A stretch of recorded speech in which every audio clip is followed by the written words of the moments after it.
నమస్కారం ETV news కి స్వాగతం ఈనాటి ముఖ్యాంశాలు అభయహస్తం దరఖాస్తుల తదుపరి కార్యాచరణపై తెలంగాణ సర్కార్ దృష్టి అర్హులను ఎంపిక చేసేందుకు మంత్రివర్గ ఉపసంఘం ఏర్పాటు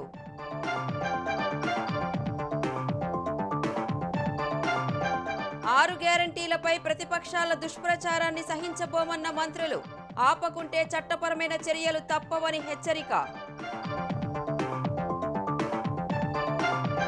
ఉమ్మడి జిల్లాల అభివృద్ధిపై సీఎం రేవంత్ రెడ్డి సమీక్ష ఒక్కో నియోజకవర్గానికి 10 కోట్ల రూపాయల నిధులిస్తామని ఎమ్మెల్యేలకు హామీ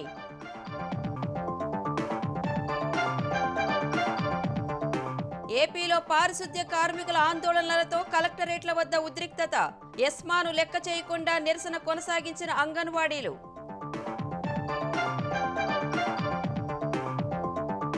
ఏపీలో 5.64 లక్షల మంది అనర్హుల ఓట్లు తొలగించామన్న సీఈఓ తప్పులకు బాధ్యులపై చర్యలు తీసుకున్నట్లు తెలుగుదేశం పార్టీకి ప్రత్యుత్తరం చంద్రగిరిలో దొంగ ఓట్లకు నిరసనగా పులివర్తి నాని దీక్ష ప్రతిగా వైకాపా ఆందోళన ఆర్టీఓ కార్యాలయం వద్ద తెలుగుదేశం నేతల అరెస్ట్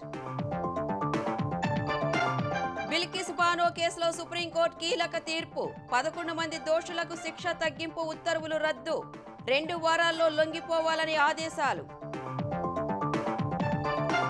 మాల్దీవుల మంత్రుల అక్కసుపై కేంద్రం సీరియస్ ఢిల్లీలోని రాయబారికి సమన్లు భారత్కు క్షమాపణలు చెప్పిన ఆ దేశ మాజీ మంత్రి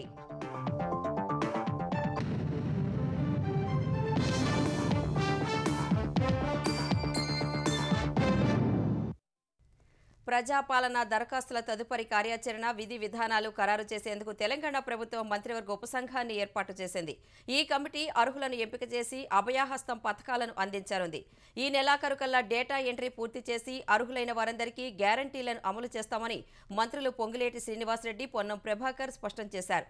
ఇదే సమయంలో ప్రతిపక్ష నాయకులు చేస్తున్న విమర్శలను తిప్పికొట్టారు.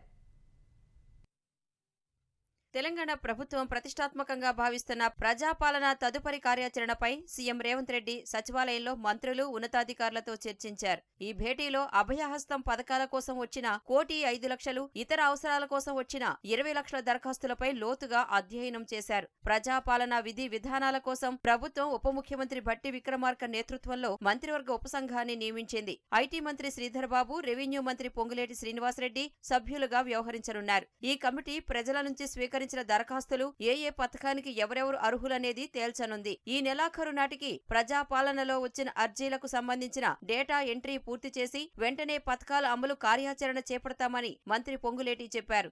1,05,00,000 అప్లికేషన్లు ఈ అభయహస్తంలో ఉన్న అంశాల మీద, రేషన్ కార్డులు కానీ, భూములకు సంబంధించిన విషయాలు కానీ, ఇతరత్రా విషయాల మీద 20 లక్షలు, టోటల్ గా 1,25,00,000 అప్లికేషన్లు 25 నుంచి 30వ తారీఖు లోపు ఈ డేటా ఎంట్రీ మొత్తం కూడా కంప్యూటర్ లో పొందుపరిచి ఆధార్ కార్డుకి, ఓటర్ లిస్ట్ కి, కుటుంబానికి సంబంధించిన కార్డులకి లింకప్ చేసి జెన్యూనిటీని పరిశీలించి అర్హులైన వారు ఎవ్వరిని కూడా మిస్ కాకుండా ఉండే విధంగా ఇచ్చే ప్రణాళిక ఈ కమిటీ తీసుకొని కేబినెట్ లో దాన్ని ఎమ్మటే ఇంప్లిమెంటేషన్ చేసే కార్యక్రమాన్ని కూడా చేపట్టబోతున్నాం. ఇదే సమయంలో నెల రోజులు పూర్తికాని ప్రజాప్రభుత్వంపై విపక్ష నేతలు అవాకులు చెవాకులు పేలుతున్నారని మంత్రులు ఆగ్రహం వ్యక్తం చేశారు. 10 ఏళ్లలో ఏ వర్గానికి న్యాయం చేయని భారాస నాయకులు గ్యారంటీల అమలుపై అసత్య ప్రచారం చేస్తున్నారని మండిపడ్డారు. సామాజిక మాధ్యమాల్లో దుష్ప్రచారం చేయడం ఆపకుంటే చట్టపరంగా కఠిన చర్యలు తప్పవని హెచ్చరించారు. ఎందుకు ఉలిక్కి పడుతున్నారు అర్థమైతే లేదు. ఎందుకు తొందరపడుతున్నారు? అధికారంలో 10 ఏళ్ళు ఉండే అధికారంలో అప్పులమ్మాయి చేయడమే కాకుండా ఇంకా దివాలు కోరు తలంతో మిమ్మల్ని విమర్శిస్తా ఉన్నారని ప్రజలు వాళ్ళను బండబూతులు ఇచ్చేటువంటి పరిస్థితి. ఏదైనా అడగడానికి కూడా నోరు విప్పే అవకాశం కూడా ఇచ్చినటువంటి మీ నియంత్రలు ఇలా ఏమి పడుతుంది మాట్లాడుతూ ఉన్నారు. మీకు ఎక్కడి నుంచి వచ్చా? మేము ఇచ్చినాం. ఆర్టీసీ బస్సులు ఉచితంగా ప్రయాణం చేస్తే దాన్ని కూడా అసూయ, అసహనంతో ఆటో డ్రైవర్లు చూడు ధర్నా చేస్తారు. అంతా టీఆర్ఎస్ ప్రభుత్వం ఏర్పడి నిలవలు కాకముందే 420 కేసీఆర్, కేటీఆర్, హరీష్ రావు, సంతోష్ రామ్ 420 మీకు చెప్పినట్టు కదా, మీకు మీరు చెప్పుకున్నట్ట. ఇప్పటికీ దరఖాస్తు చేయని వారుంటే రెవెన్యూ, మున్సిపల్, జోనల్ కార్యాలయాల్లో అభయహస్తం అర్జీలు ఇవ్వొచ్చని మంత్రులు స్పష్టం చేశారు. ప్రజాపాలనతో 5 గ్యారంటీల దరఖాస్తులు స్వీకరించిన కాంగ్రెస్ సర్కార్ మరోవైపు రాష్ట్ర అభివృద్ధిపై కూడా దృష్టి సారించింది. ఎంసీఆర్ హెచ్ఆర్డీలో ఇవాళ ఉమ్మడి జిల్లాల ఇన్ఛార్జ్ మంత్రులతో పాటు కాంగ్రెస్ పార్టీ ఎమ్మెల్యేలు, ఓడిపోయిన ఎమ్మెల్యే అభ్యర్థులు, ఇతర నాయకులతో ముఖ్యమంత్రి రేవంత్ రెడ్డి సమావేశమయ్యారు. తొలుత ఉమ్మడి ఆదిలాబాద్ జిల్లా నాయకులకు ఎక్కువ సమయం ఇచ్చి వారితో రేవంత్ రెడ్డి సమావేశం నిర్వహించారు. చెన్నూరు నియోజకవర్గానికి ప్రత్యేక నిధుల విడుదలతో పాటు ఒక్కో అసెంబ్లీ నియోజకవర్గానికి 10 కోట్ల రూపాయల నిధులు కేటాయిస్తామని సీఎం హామీ ఇచ్చారని సమావేశం తర్వాత ఎమ్మెల్యే వివేక్ తెలిపారు.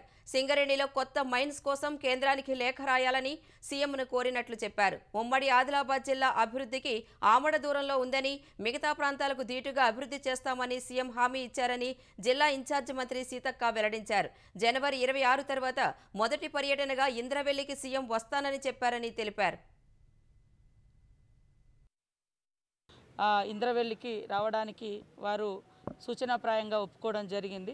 తప్పకుండా ఆ ప్రాంతాలు చాలా రహదారులు లేక, సరైనటువంటి అంగన్వాడీస్ లేక, హాస్పిటల్స్ లేక, పేదలు ఇండ్లు లేక, అభివృద్ధికి దూరంగా నివసించేటువంటి ఆదివాసీ గోండుగూడాలు కానీ లేదా తండలు కానీ ఇతర ప్రాంతాలు కానీ దళిత వాడలు కానీ చాలా ఉన్నాయి. అలాంటి ప్రాంతాలను మిగతా ప్రాంతాలతో సమానంగా అభివృద్ధి చేయాలన్నటువంటి సంకల్పంతో వారు ప్రత్యేకంగా మిగతా ప్రాంతాలకు సమాంతరంగా అభివృద్ధి చెందడానికి కావాల్సినటువంటి నిధులు కూడా వారు కేటాయిస్తామని కూడా చెప్పడం జరిగింది. అందరు ఎమ్మెల్యేస్కి ఒక్కొక్క నియోజకవర్గంకి 10 కోట్ల రూపాయలు స్పెషల్ డెవలప్మెంట్ ఫండ్ అనౌన్స్ చేయడం జరిగింది. మీకు సమస్యలు ఏవైనా ఉన్నాయో చిన్న చిన్న సమస్యలు ఈ స్పెషల్ డెవలప్మెంట్ ఫండ్ ద్వారా మీరు మన ఇన్ఛార్జ్ మినిస్టర్ గారికి మీరు ప్రపోజల్స్ ఇచ్చి వారికి ఫుల్ పవర్స్ ఉన్నాయి నిర్ణయాలు తీసుకోవడానికి అని చెప్పి వారు అనౌన్స్ చేయడం జరిగింది.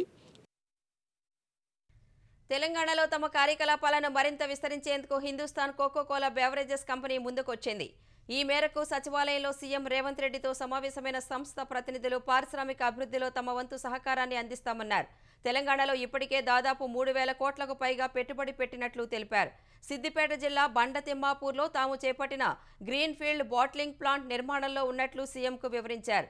ఈ పెట్టుబడులు సహా సామాజిక అభివృద్ధిలో తమ వంతు పాత్ర పోషిస్తామని, ఈ మేరకు తమ ప్రాజెక్టులను విస్తరిస్తామని కంపెనీ ప్రతినిధులు తెలిపారు. పరిశ్రమల స్థాపనకు ప్రభుత్వం తరపున సహాయ సహకారాలు అందిస్తామని, ఆయా సంస్థల పెట్టుబడులకు రక్షణ కల్పిస్తామని సీఎం వారికి భరోసా ఇచ్చారు. తెలంగాణ ప్రయోజనాల పరిరక్షణ కోసం ఢిల్లీలో గులాబీ జెండా ప్రాతినిధ్యం ఉండాల్సిందేనని భారాస కార్యనిర్వాహక అధ్యక్షుడు కేటీఆర్ అన్నారు. తెలంగాణ భవన్లో జరిగిన నిజామాబాద్ లోక్సభ సన్నాహక సమావేశంలో పాల్గొన్న కేటీఆర్ ఇటీవలి అసెంబ్లీ ఎన్నికల ఓటింగ్ సరళిని బట్టి నిజామాబాద్ పార్లమెంటు స్థానంలో ఓట్ల పరంగా భారాసనే మొదటి స్థానంలో ఉందన్నారు. లోక్సభ ఎన్నికల్లో త్రిముఖ పోరు ఉండే అవకాశం ఉందన్న ఆయన అసెంబ్లీ ఫలితాలతో సంబంధం లేకుండా తెలంగాణ ప్రజల ప్రయోజనాలు ప్రాతినిధ్యం కోసం గట్టిగా కొట్లాడితే లోక్సభ ఎన్నికల్లో విజయం సాధించగలమని అన్నారు. భారాసకు ఎన్నికల్లో గెలుపు ఓటములు కొత్త కాదని గుర్తు చేశారు. కాంగ్రెస్ ఎన్నికల్లో గెలవడానికి అడ్డగోలుగా 420 హామీలిచ్చి ఇప్పటికే పలు హామీలపై మాట దాటేస్తోందని కేటీఆర్ వ్యాఖ్యానించారు. పేదల కోసం ఉద్దేశించిన బీసీ బంధు, దళిత బంధు, గృహలక్ష్మి, ఇతర సంక్షేమ కార్యక్రమాలను రద్దు చేయాలని కాంగ్రెస్ సర్కారు చూస్తోందన్నారు. అదే చేస్తే లబ్ధిదారులతో కలిసి భారాస పోరాడుతుందని మాజీ మంత్రి వేముల ప్రశాంత్ రెడ్డి చెప్పారు. మీరు హామీలు అమలు పలచలేక దాన్ని కాలయాపన చేయడానికి ఒక ప్రజాపాలన అని ఒకటి పెట్టి ప్రజలందరినీ కూడా రోడ్ల మీదకి తెచ్చినారు. మీరు అప్లికేషన్లు తీసుకునాల్సిన అవసరం లేదు. చాలా మీ హామీలకు ఆల్రెడీ ఉన్నాయే, దాన్ని పెంచుతాము అని చెప్పినారు. ఆ డేటా మీ దగ్గర ఉన్నది. డైరెక్ట్గా పెంచితే సరిపోతుంది. 10,000 రైతు బంధు, 15,000 రూపాయలు రైతు భరోసా చేయొచ్చు. 2,000 పెన్షన్, 4,000 రూపాయలు పెన్షన్ చేయొచ్చు. ఇల్లు లేని వారు ఎవరున్నారో ఆల్రెడీ ఉన్నాయి మన దగ్గర. అన్ని ఎంఆర్ఓ ఆఫీస్లో మొత్తం గవర్నమెంట్ దగ్గర ఉంది. ఇవన్నీ కూడా మీరు చేయొచ్చు. కానీ అట్లా చేయకుండా కాలయాపన చేయడానికి ప్రజల్ని మీరు బలి పశువులుగా చేసినారు.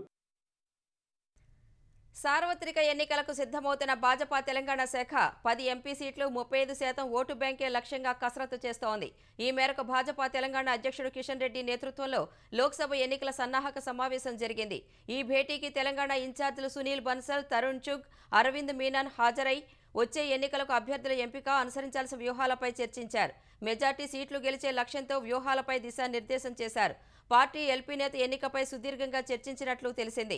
ఇదే సమయంలో లోక్సభ నియోజకవర్గాలకు ఇన్ఛార్జీలను నియమించింది. హైదరాబాద్కు గోషామహల్ ఎమ్మెల్యే రాజాసింగ్ను నియమించింది.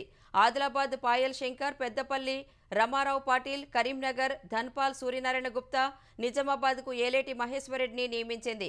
జహీరాబాద్ స్థానానికి కాటిపల్లి వెంకటరమణారెడ్డి, మెదక్ పాల్వాయ్ హరీష్ బాబు, మల్కాజ్గిరి పైడి రాకేష్ రెడ్డి, సికింద్రాబాద్ లక్ష్మణ్, చేవెళ్ల ఏవిఎన్ రెడ్డి, మహబూబ్ నగర్ రామచంద్రరావు, నాగర్ కర్నూల్ మాగం రంగారెడ్డి, నల్లగొండ చింతల రామచంద్రారెడ్డి, భువనగిరి ఎన్వీఎస్ఎస్ ప్రభాకర్, వరంగల్ మర్రి శశిధర్రెడ్డి, మహబూబాబాద్ గరికపాటి మోహన్ రావు, ఖమ్మం బాధ్యతలు పొంగులేటి సుధాకర్ రెడ్డికి అప్పగించింది. 2024 ఓటర్ల తుది జాబితా తయారీలో భాగంగా 2023 డిసెంబర్ 9 వరకు వచ్చిన దరఖాస్తులను పరిష్కరించామని ఆంధ్రప్రదేశ్ ఎన్నికల ప్రధాన అధికారి ముఖేష్ కుమార్ మీనా తెలిపారు. రేపు ఏపీకి రానున్న కేంద్ర ఎన్నికల సంఘం ప్రతినిధులను చంద్రబాబు, పవన్ కళ్యాణ్ కలవనున్న నేపథ్యంలో గత నెల 23న తెలుగుదేశం ఇచ్చిన వినతి పత్రంపై తీసుకున్న చర్యలను వివరిస్తూ ప్రత్యుత్తరం పంపారు. డిసెంబర్ 9 తర్వాత వచ్చిన 17,976 దరఖాస్తులను కూడా ఈ నెల 12లోగా పరిష్కరిస్తామని హామీ ఇచ్చారు. అన్ని పార్టీల నుంచి వచ్చిన ఫిర్యాదుల్లో 14.48 లక్షల ఓటర్ల పేర్లను గుర్తించామన్న ఆయన అందులో 5,64,819 మంది అనర్హులుగా తేలిందని వెల్లడించారు. కలెక్టర్లు ఆయా పేర్లను ఓటర్ల జాబితా నుంచి తొలగించారని తెలిపారు. కాకినాడలో ఫామ్ 7 ద్వారా గంపగుత్తగా ఓటర్లను చేరుస్తున్న 13 మందిపై కేసు నమోదు చేశామని చెప్పారు. గుంటూరు పశ్చిమ నియోజకవర్గంలో దురుద్దేశపూర్వకంగా ఫామ్ 7లు దాఖలు చేసిన 6గురిపై కేసు నమోదు చేశామని తెలిపారు. పరుచూరులో 10 ఎఫ్ఐఆర్లు నమోదు చేసినట్లు వెల్లడించారు. చంద్రగిరి నియోజకవర్గంలో ఉల్లంఘనలకు పాల్పడిన 24 మంది బిఎల్ఓలపై చర్యలు తీసుకున్నట్లు తెలిపారు.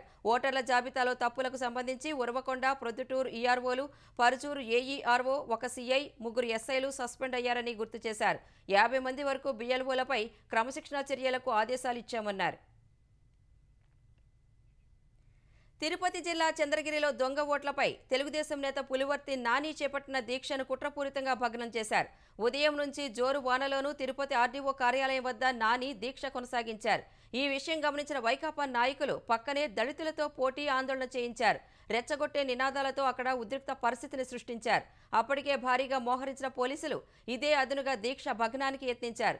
దీనిపై ఆగ్రహం వ్యక్తం చేసిన పులివర్తి నాని ఒంటిపై పెట్రోల్ పోసుకుని నిరసన తెలిపారు. పోలీసులు చెంతకు రాకుండా నాయకులు, కార్యకర్తలు పులివర్తి నానిని చుట్టుముట్టారు. అయితే భారీగా ఉన్న పోలీసు బలగాలు తెలుగుదేశం నాయకులు, కార్యకర్తలను ఈడ్చుకెళ్లి వ్యాన్లలో పడేశారు. తర్వాత పులివర్తి నానిని బలవంతంగా పోలీసు వాహనంలో ఎక్కించి అక్కడి నుంచి తరలించారు. వైకాపాలో ఎస్సీ ఎమ్మెల్యేలపై తీవ్రస్థాయిలో వివక్ష కొనసాగుతోంది. తాజాగా తన నియోజకవర్గానికి సాగునీరు అడిగితే అంతులేని వివక్ష చూపుతున్నారని సింగనమల ఎమ్మెల్యే జొన్నలగడ్డ పద్మావతి వాపోయారు. ఎస్సీ ఎమ్మెల్యే అడగటమేంటనే ధోరణి ఆశ్చర్యం కలిగిస్తోందన్నారు. ఎస్సీ ఎమ్మెల్యేలు ఎవరో ఒకరి కాళ్లు పట్టుకుంటే తప్ప పని జరగని పరిస్థితి వైకాపా ప్రభుత్వంలో ఏర్పడిందని ఆవేదన వ్యక్తం చేశారు. ఎస్సీ నియోజకవర్గం అంటే చిన్న చూపు. ఒక్క కులానికేనా, ఒక్క వర్గానికేనా నువ్వు చూసేది? నియోజకవర్గంలో అన్ని కులాల వాళ్ళు కలిసి వస్తేనే ఈరోజు మనం గెలిచి పవర్లో ఉన్నాము. సో ఎస్సీ నియోజకవర్గం అంటే నీళ్ళు ఇవ్వక్కర్లేదు అని అసలు ఎలా మీరు అనగలరు? అంటే ఒక ఎస్సీ నియోజకవర్గంలో ఎస్సీ ఎమ్మెల్యే, అది కూడా ఫీమేల్, ఆత్మవిశ్వాసంతో ఉండడం తప్పు. అందరికీ అడిగిమడిగి ఉండాలి. ఎవరో ఈగో సాటిస్ఫై చేయడానికి వాళ్ళ కాళ్ళు పట్టుకోవాలి. నీళ్లు రాకపోయినా మాట్లాడకూడదు. మాట్లాడితే పెద్ద నేరం అది. అసలు నీళ్ల కోసము ఐఏబీ మీటింగ్లో మనం డిసైడ్ చేసేది పోయి ఏకంగా సీఎం ఆఫీస్కి వెళ్ళి నీళ్ల పంచాయతీలు తేల్చే స్టేజ్కి వెళ్ళిపోయింది. కనీస వేతనం సహా ఉద్యోగాలు క్రమబద్ధీకరించాలని ఆంధ్రప్రదేశ్లో పారిశుద్ధ్య కార్మికులు చేపట్టిన సమ్మె ఇవాళ పలు చోట్ల ఉద్రిక్తతలకు దారితీసింది. డిమాండ్ల సాధన కోసం కలెక్టరేట్ల ముట్టడికి యత్నించిన కార్మికులను పోలీసులు అడ్డుకోవడంతో పలు చోట్ల ఉద్రిక్త పరిస్థితులు ఏర్పడ్డాయి. సత్యసాయి జిల్లా పుట్టపర్తిలో కలెక్టరేట్ వద్ద మున్సిపల్ కార్మికులు రోడ్డుపై బైఠాయించి సమస్యలు పరిష్కరించాలని డిమాండ్ చేశారు. నెల్లూరులో కలెక్టరేట్ వరకు కార్మికులు భారీ ర్యాలీ నిర్వహించారు. ఒంగోలు కలెక్టరేట్ వద్ద కార్మికుల పట్ల ప్రభుత్వ తీరును నిరసిస్తూ ధర్నా చేశారు. ఏలూరులో కలెక్టరేట్ వరకు ర్యాలీ చేపట్టిన కార్మికులను పోలీసులు అడ్డుకోవడంతో రోడ్డుపై బైఠాయించి నినాదాలు చేశారు. విశాఖలో జీవీఎంసీ గాంధీ పార్క్ వద్ద శిరోముండనం కార్యక్రమం చేపట్టి కార్మికులు నిరసన తెలిపారు. విజయనగరం కలెక్టరేట్ను ముట్టడించి కార్మికుల చేతుల ఆకారంలో ఉన్న ప్లకార్డులు ధరించి డిమాండ్లు ప్రదర్శించారు. గుంటూరు కలెక్టరేట్ గేటు వద్ద బైఠాయించి కార్మికులు నినాదాలు చేశారు. ఎన్టీఆర్ జిల్లాలో మున్సిపల్ కార్మికులపై పోలీసులు ఉక్కుపాదం మోపారు. కలెక్టరేట్ ముట్టడికి యత్నించిన వారిని ఈడ్చుకెళ్లి వాహనాల్లో పడేశారు. కార్మికులు, పోలీసుల మధ్య తోపులాటలో పలువురు కార్మికులు గాయపడ్డారు. ప్రభుత్వం ఎస్మా ప్రయోగించిన 28వ రోజు ఆంధ్రప్రదేశ్ వ్యాప్తంగా అంగన్వాడీలు సమ్మె కొనసాగించారు. ఎస్మాను ప్రయోగించడాన్ని నిరసిస్తూ ఎన్టీఆర్ జిల్లా నందిగామలో అంగన్వాడీలు గుంజీలు తీసి నిరసన తెలిపారు.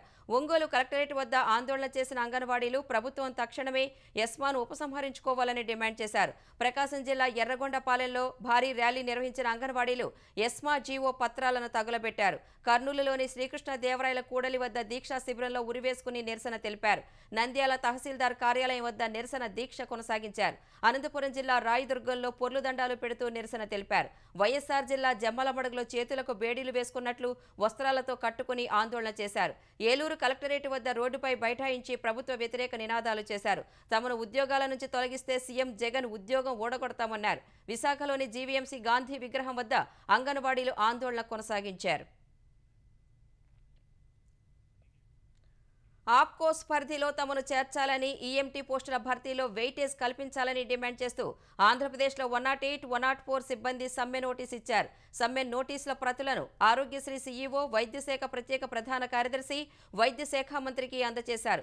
ఈ నెల 22వ తేదీలోపు తమ సమస్యలు పరిష్కరించాలని, లేదంటే 23వ తేదీ నుంచి సమ్మెకు దిగుతామని హెచ్చరించారు. 22వ తేదీ వరకు తమ సమస్యలపై పలు నిరసన కార్యక్రమాలు చేపడతామని 108, 104 సంఘాల నేతలు వివరించారు. వార్షిక కౌలు చెల్లించాలని రాజధాని అమరావతి ప్రాంత రైతులు విజయవాడలోని సిఆర్డీఏ కార్యాలయం వద్ద ఆందోళన చేశారు. రాజధానికి భూములిచ్చిన తమకు గతేడాది మే నెల నుంచి ఇప్పటి వరకు కౌలు చెల్లించడం లేదంటూ రైతులు నిరసన తెలిపారు. మహిళా రైతులు జోలెపట్టి కౌలు వేయాలంటూ అధికారులను అర్థించారు. వ్యవసాయ కూలీలకు సామాజిక పింఛన్ 2500 నుంచి 5000కు పెంచాలని, రాజధానిలో జంగిల్ క్లియరెన్స్ వెంటనే జరిపించాలని డిమాండ్ చేశారు. అలాగే అసైన్డ్ రైతులు, భూములేని కూలీలను ఆదుకోవాలని నినాదాలు చేశారు. సంక్రాంతి పండుగ నాటికైనా ప్రభుత్వం వార్షిక కౌలు విడుదల చేయాలంటూ సిఆర్డీఏ డిప్యూటీ కమిషనర్కు రైతులు వినతి పత్రం సమర్పించారు. రైతుల ఆందోళనకు సిపిఐ నేతలు మద్దతు తెలిపారు. అనంతపురం జిల్లా పాల్తూరు పోలీసులు అత్యంత దారుణంగా వ్యవహరించారు. సభ్య సమాజం తలదించుకునేలా, ప్రజాస్వామ్యంలో ఉన్నామా అనే అనుమానం కలిగేలా తెలుగుదేశం కార్యకర్తను స్టేషన్ ముందు నగ్నంగా నిలబెట్టారు.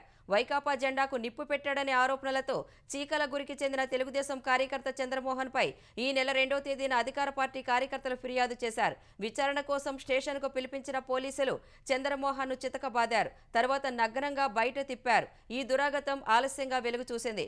పోలీస్ దెబ్బలకు నడవలేని స్థితిలో ఉన్న చంద్రమోహన్ ను కుటుంబ సభ్యులు బళ్ళారి ఆసుపత్రిలో చేర్పించినట్లు తెలుస్తోంది.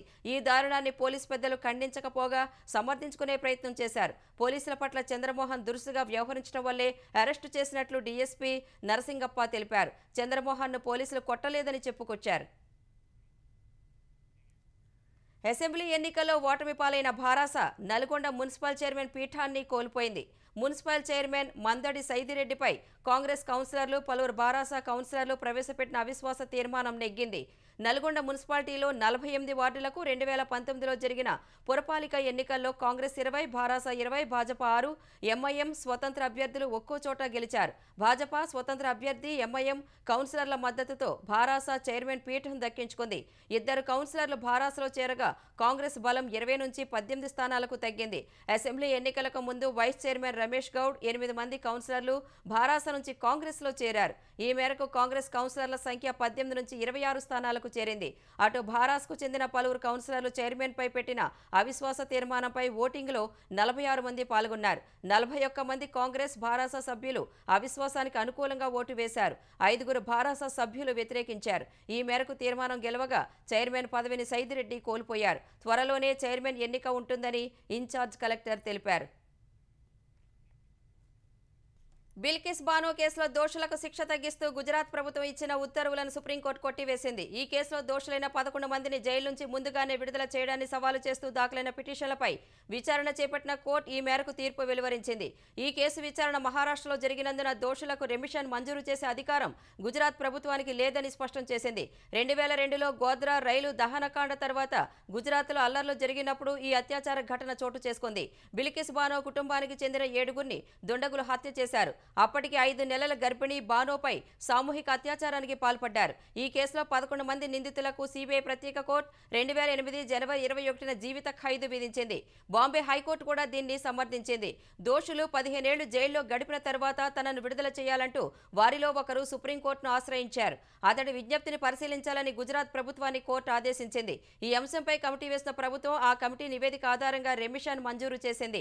ఈ మేరకు 2022 ఆగస్టు 15న దోషులు విడుదల కాగా గుజరాత్ ప్రభుత్వం ఉత్తర్వులను బిల్కిస్ సహా పలువురు సుప్రీంకోర్టులో సవాలు చేశారు. ఈ పిటిషన్లపై విచారణ జరిపిన సుప్రీంకోర్టు గుజరాత్ ప్రభుత్వ ఆదేశాలను కొట్టేసింది.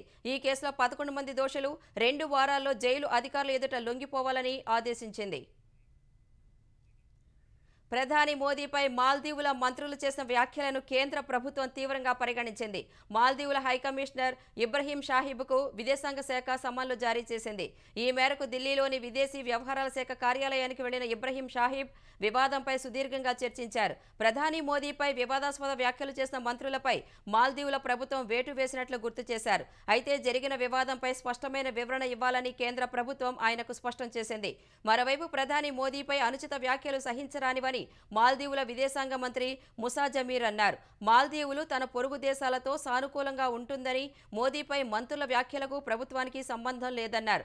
అటు మోదీపై చేసిన వ్యాఖ్యలతో మాల్దీవులకు జరుగుతున్న నష్టంపై ఆ దేశ మాజీ మంత్రి అహ్మద్ మహ్లూఫ్ ఆందోళన వ్యక్తం చేశారు. మాల్దీవులను భారతీయులు బహిష్కరిస్తే దేశ ఆర్థిక వ్యవస్థపై తీవ్ర ప్రభావం చూపుతుందన్నారు. తమ నేతల వ్యాఖ్యలు తమకే సిగ్గుచేటన్న ఆయన ఇందుకు భారత్కు క్షమాపణలు చెబుతున్నట్లు ప్రకటించారు. తమ దేశంపై జరుగుతోన్న బాయ్కాట్ ప్రచారాన్ని ముగించాలని నెటిజన్లను అభ్యర్థించారు. బంగ్లాదేశ్ పార్లమెంట్ ఎన్నికల్లో ఆ దేశ ప్రధాని షేక్ హసీనా నేతృత్వంలోని అవామీ లీగ్ 3/2 మించిన మెజార్టీతో గెలుపొందింది. ఈ మేరకు బంగ్లాదేశ్ ఎలక్షన్ కమిషన్ పార్లమెంట్ ఎన్నికల ఫలితాలను అధికారికంగా ప్రకటించింది. బంగ్లాదేశ్ పార్లమెంట్లో 298 నియోజకవర్గాలకు ఎన్నికలు జరగగా అవామీ లీగ్ రికార్డు స్థాయిలో 223 సీట్లను గెలుచుకుని వరుసగా 4వసారి అధికార పీఠాన్ని దక్కించుకుంది. ప్రధాన ప్రతిపక్షం బీఎన్పీ 11 సీట్లకే పరిమితమైంది. స్వతంత్ర అభ్యర్థులు ఏకంగా 61 స్థానాల్లో విజయం సాధించినట్లు బంగ్లాదేశ్ ఎన్నికల సంఘం ప్రకటించింది. గోపాల్గంజ్ 3వ స్థానంలో 1986 నుంచి వరుసగా 8వసారి ప్రధాని షేక్ హసీనా గెలిచారు.